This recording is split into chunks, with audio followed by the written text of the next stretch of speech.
Rest easy, ladies and gentlemen. Crude oil down to 87.51 a barrel. So it's a drop from just over, it was just over 100, I think, at one stage, but it's dropped quite dramatically in the past 24 hours because the President of the United States said the war's virtually over and Iran is inevitably going to surrender unconditionally and everything's going to be fine. And I sincerely hope that's the case. Well, I just threw that last little bit in there to get people talking, because quite frankly, we don't know what's going on down there. All I know is that Iran is being still firing missiles indiscriminately all over the fucking place.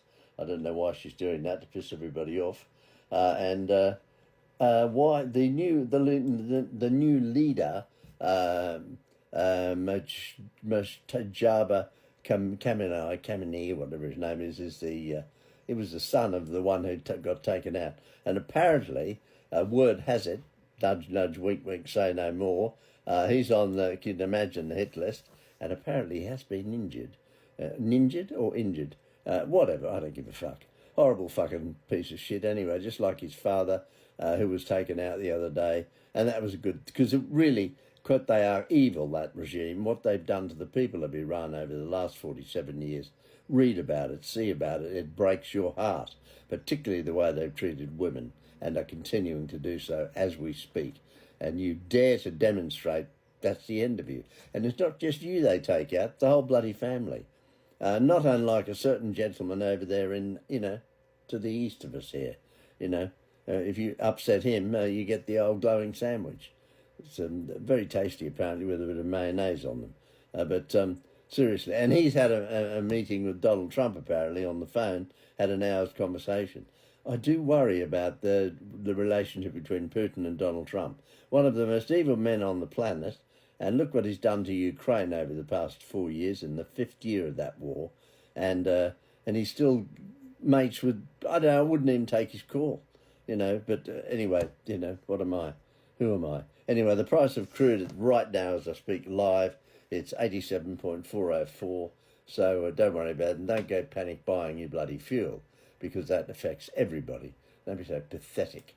The other thing is our deployment of ships down to the Middle East. Oh my God, fuck me.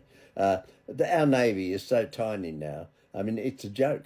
Half of them are in the fucking dock on maintenance. Those two ridiculously stupid aircraft carriers we built, God knows why we built them. They're jump jet carriers, they're not proper carriers with catapults and, angled flight decks and nuclear power. No, they're diesel-powered jump jets. And you've got to have these incredibly expensive, I think they're F-35s, I can never remember.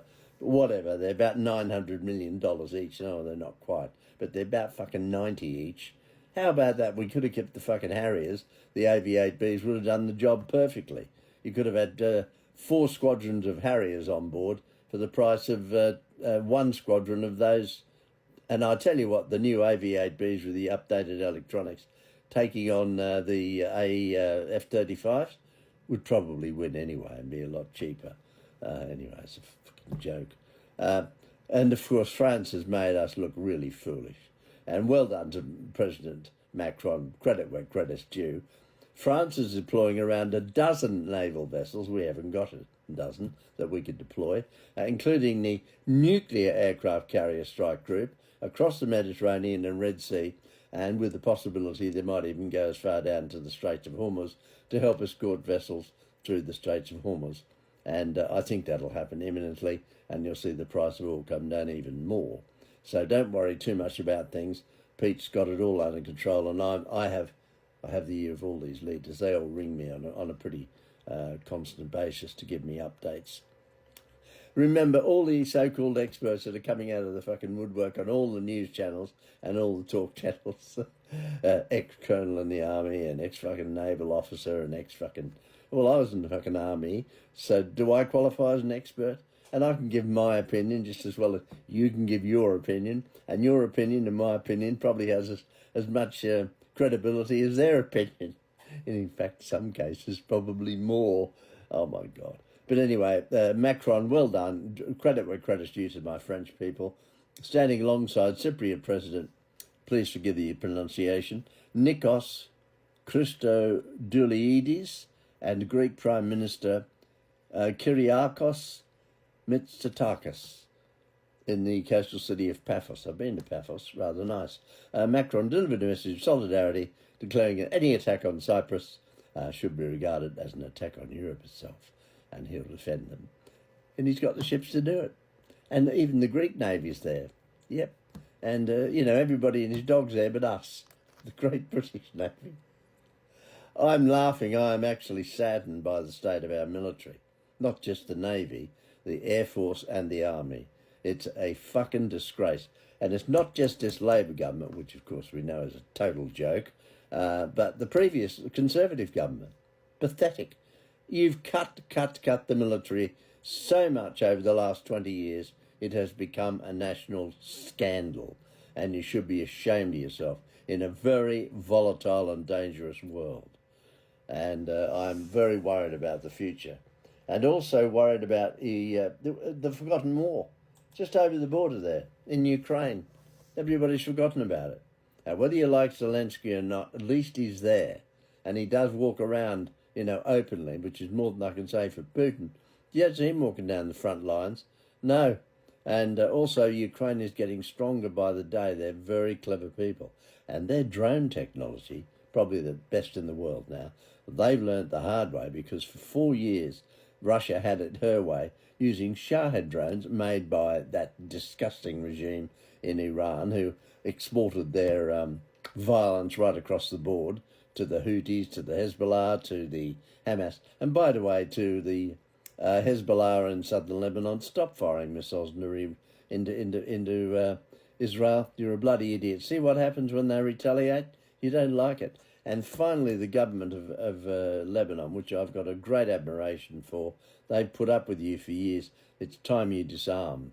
Anybody with arms by the legitimate government of Lebanon, they've said, we want you to disarm. We've had enough. And it could be just so beautiful. It's such a lovely country with wonderful people. Talking about the Lebanon here.